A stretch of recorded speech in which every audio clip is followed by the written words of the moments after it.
Hello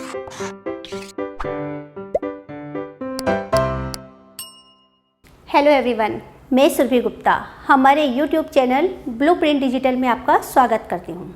बच्चों, हम पढ़ रहे हैं क्लास 9 बायोलॉजी चैप्टर 5 प्राकृतिक संपदा, ठीक है, नेचुरल रिसोर्सेज। हमने अपनी प्रीवियस वीडियो में देखा कि जीव मंडल क्या होता है और ये प्राकृतिक संसाधन जो है या प्राकृतिक संपदा, ये सब क्या है, कितने प्रकार की होती है, इनको किस तरह से वितरित किया जाता है और किस तरह से इनको डिवाइड किया जाता है। तो हमने जब अपनी वीडियो स्टार्ट की थी तो हमने उसमें एक बात कही थी कि जीव मंडल क्या है कि पृथ्वी का वह भाग या पृथ्वी का वह घेरा जिसमें जीव रह सकता है, जो जल, वायु और स्थल मंडल से मिलकर बना होता है, ठीक है। तो वो हमारे जीवन को सहारा देने के लिए जो सबसे महत्वपूर्ण मंडल हैं या महत्वपूर्ण घटक हैं वो होते हैं वायु, जल और मृदा, ठीक है। तो ये तीन, तो इसमें जो सबसे पहले हमारी आई है वो है वायु, ठीक है। इसीलिए हम कहते हैं इसको जीवन की श्वास वायु, कि जो जीवन है वो सबसे पहले क्या है, श्वसन करता है, वायु लेता है, ठीक है। तो जीवन जीने के लिए जीवन की जो सांस है वो कहलाती है वायु। तो अब ये वायु है क्या? तो बच्चों, वायु क्या है? वायु एक गैसों, वो बहुत सारी गैसों का एक मिश्रण है, ठीक है। बहुत सारी गैसेस हैं जिसमें वो जो उसमें घुली हुई हैं और वो आपस में मिलकर एक पृथ्वी के ऊपर एक आवरण बना लेती है या एक पृथ्वी के ऊपर एक घेरा बना लेती है, जिसको कहते हैं वायुमंडल। क्लियर? तो वायु क्या हो गई? वायु है जो एयर है वो होती है मिक्सचर ऑफ गैसेस, और वो एक आवरण बना ली पृथ्वी के ऊपर, जिसके कारण जीव संभव होता है, जीवन संभव होता है, ठीक है। तो जीवन को संभव बनाने के लिए तीन मुख्य घटक होते हैं, वायु, जल और सॉइल, मृदा। तो हम देखते हैं सबसे पहले वायु का संगठन क्या है, कि जो हम वायु जीवन की श्वास है वो किस चीज़ से मिलके बनी है, कितना क्या होता है उसमें। तो हम देखेंगे वायु का संगठन।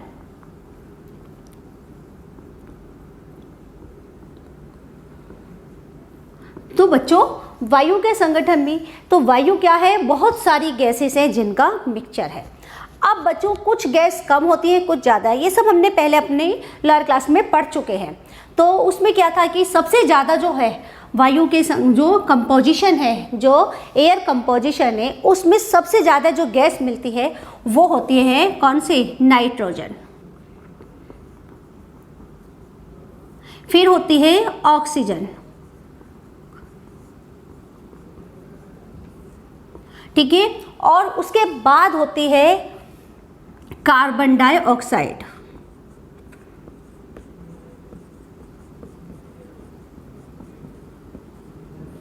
कार्बन डाइऑक्साइड प्लस आर्गन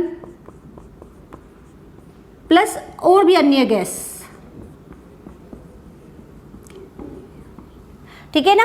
अब ये सब मिलकर बनाती हैं, क्या बनाती हैं सब मिलकर? वायु या एयर। अब इनमें कंपोजिशन देखना है कि ये क्या क्या कितना होता है। तो नाइट्रोजन होता है इसमें 78%, 78% होती है हमारी नाइट्रोजन, 21% ऑक्सीजन, और ये जो गैसेस है कार्बन डाइऑक्साइड, आर्गन और जितनी भी अलग गैसेस हैं, डस्ट पार्टिकल्स होते हैं उसमें, ये सब होते हैं ओनली 1%, ठीक है। तो ये इस तरह से मिलके बनता है पूरा एक कंपोजिशन किसका? वायु का, ठीक है। तो ये हमारा क्लियर हुआ कि वायु क्या है।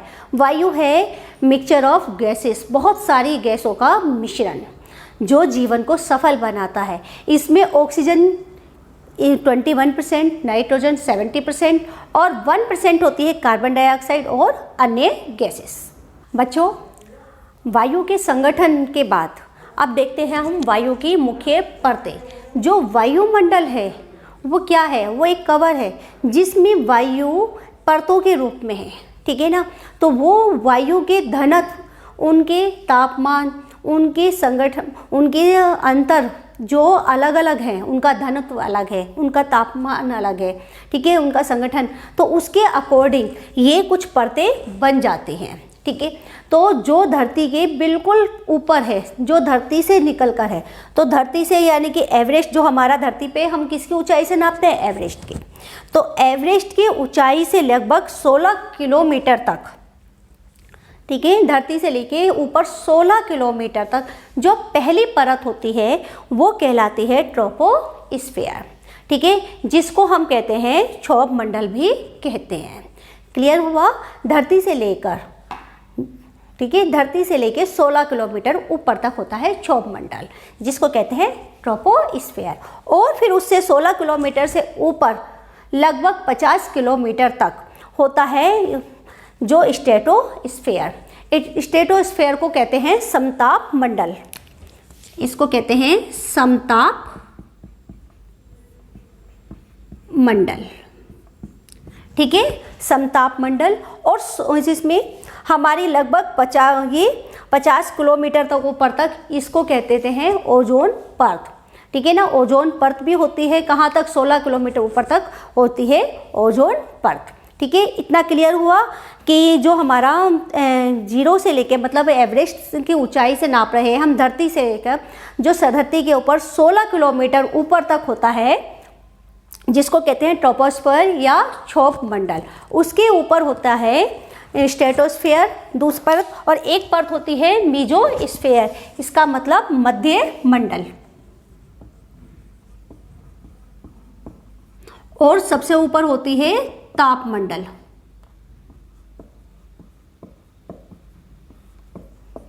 ठीक है। तो ये परतें समझ में आई। पहली परत होती है क्षोभ मंडल ट्रोपोस्फियर, सेकेंड परत स्ट्रेटोस्फियर, मीजोस्फियर और थर्मोस्फियर, ठीक है। तो ये सब परतें मिलकर बनाती हैं वायुमंडल।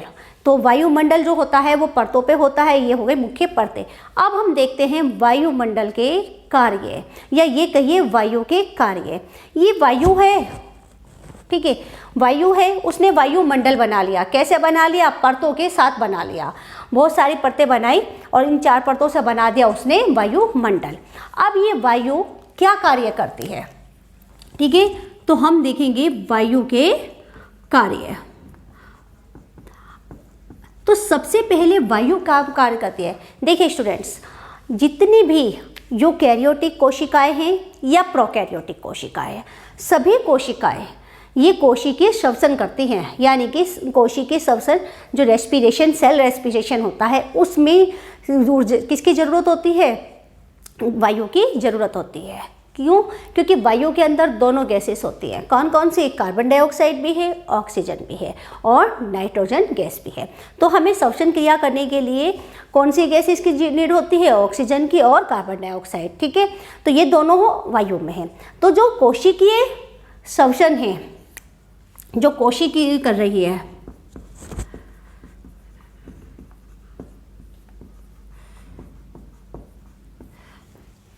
दोनों ही सेल करती हैं, चाहे यूकैरियोटिक हो या प्रोकैरियोटिक हो। तो वो क्या काम करती है? उसमें ग्लूकोज पाया जाता है। ग्लूकोज के ऑक्सीडेशन के लिए भी क्या जरूरत होती है? होती है वायु की जरूरत। वो किस एक इक्वेशन होती है? एक समीकरण के साथ। देखिए ग्लूकोज होता है, तो ग्लूकोज क्या होता है हमारा? ग्लूकोज का फॉर्मूला आता है C6H12O6, ठीक है। तो इसका क्या होगा? ऑक्सीडेशन हो जाएगा। किससे? ऑक्सीजन से। जब ऑक्सीजन से इसका ऑक्सीडेशन हो जाएगा तो क्या बनेगी? तब बनेगी कार्बन डाइऑक्साइड, ठीक है। आपको पता है ना, जब हम श्वसन करते हैं, सांस लेते हैं, तब क्या होता है? ऑक्सीजन को हम लेते हैं और कौन सी गैस छोड़ते हैं? जब गैस छोड़ते हैं कार्बन डाइऑक्साइड। जब हमने ऑक्सीजन ली तो वो कार्बन डाइऑक्साइड बन के कैसे आई? वो आई जो ग्लूकोज है उसके ऑक्सीडेशन से कार्बन डाइऑक्साइड गैस बन गई, ठीक है। और साथ में बनता है वाटर प्लस उसके साथ साथ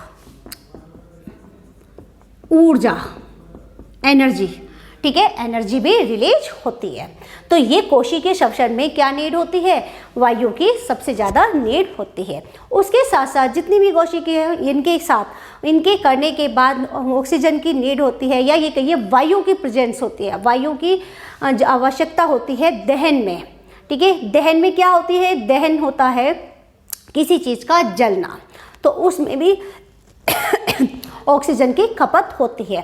तो दहन जो होगा, सबसे बड़ा उदाहरण है उसका जंगल की आग। जब जंगल की आग लगती है, जंगल में आग लगती है, तो उसमें ऑक्सीजन की बहुत बड़ी मात्रा खपत हो जाती है और क्या बनती है, कार्बन डाइऑक्साइड गैस रिलीज होती है।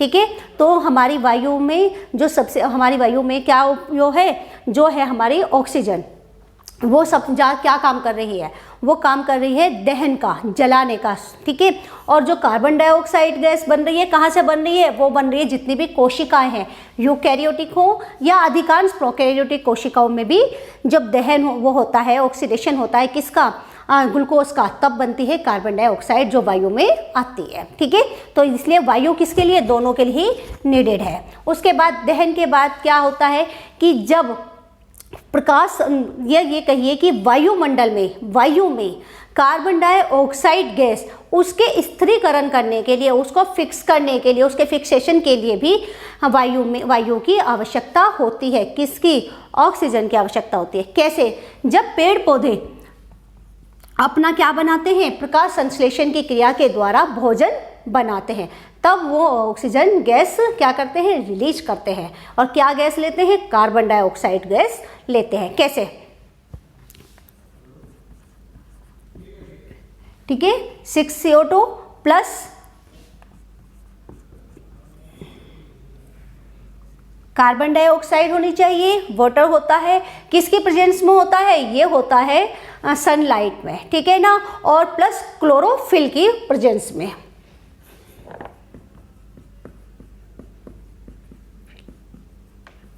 तो क्लोरोफिल है प्लस सनलाइट है, जिसे हम कहेंगे सौर ऊर्जा। और तब जब ये carbon dioxide gas, water plus chlorophyll plus आपकी सन एनर्जी, ठीक है ना, सोलर एनर्जी, ये मिलकर बनाती हैं ग्लूकोज को।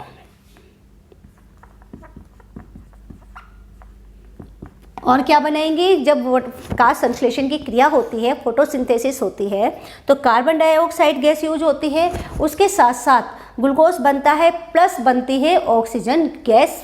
ठीक है ना, ऑक्सीजन गैस होती है और वाटर होता है प्लस ऑक्सीजन गैस।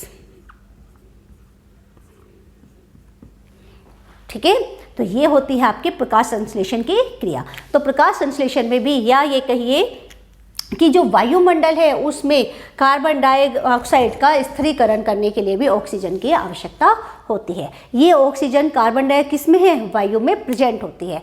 और बहुत सारी चीज़ें होती हैं, जैसे जो वायु की आवश्यकता होती है परागण में, जब पॉलिनेशन होता है, जो पेड़ पौधे हैं उनके बीज वो किसके कारण, वायु से साथ इधर से उधर बिखरते हैं। जो कीट पतंगे होते हैं, इंसेक्ट्स होते हैं, उनके उड़ने में भी वायु सहायक होती है।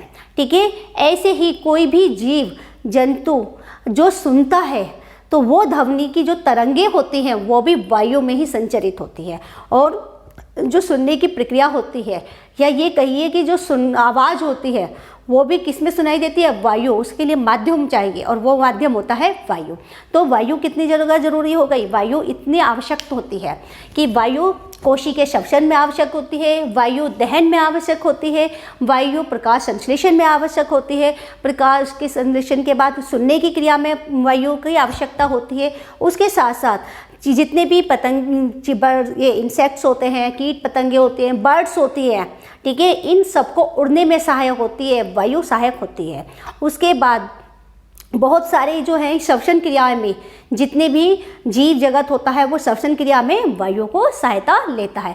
इस प्रकार हम कह सकते हैं कि वायु के अनेक कार्य होते हैं।